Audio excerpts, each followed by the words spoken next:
Margaret Lawson thought she was saving her grandson. Slife until the voice she trusted turned out to be a perfect lie. Asterisk, asterisk. AI voice cloning scam targets elderly across states. It started with a phone call. Margaret Lawson, 78, was baking cookies in her quiet Ohio home when she heard the familiar voice of her grandson, Daniel. He sounded panicked, said he'd been in a car accident, needed bail money fast, and begged her not to tell his parents. What Margaret didn't know was that she was one of hundreds of elderly victims, swept up in a new wave of AI-powered scam spreading across the United States. Investigators soon uncovered a disturbing pattern. Scammers were using artificial intelligence to clone voices from public videos, voicemails, or even social media posts.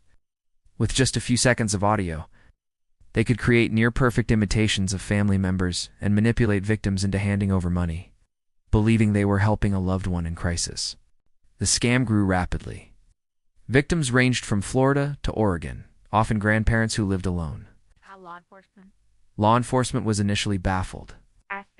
Traditional phone tracing failed, and banks reported dozens of transactions that seemed legal until the victims realized they'd been tricked. In one chilling case, a woman in Arizona wired money to what she believed was her daughter calling from Mexico, only to later discover her daughter had never left the country.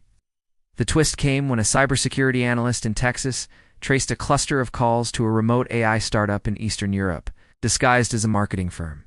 The group had harvested thousands of public audio clips from social media and YouTube, feeding them into machine learning models to generate convincing fakes. The operation ran like a call center only. Instead of selling products, they were selling lies. After a joint task force involving the FBI and Interpol raided the servers, the scam was shut down. But not before an estimated $3 million was stolen. The story sent shockwaves across the nation. Families started adopting safe words, and tech companies scrambled to introduce voice authentication alerts. For victims like Margaret, the betrayal wasn't just financial, it was emotional. She never thought she'd be fooled by a voice she knew so well. But in the age of AI, even trust can be manufactured.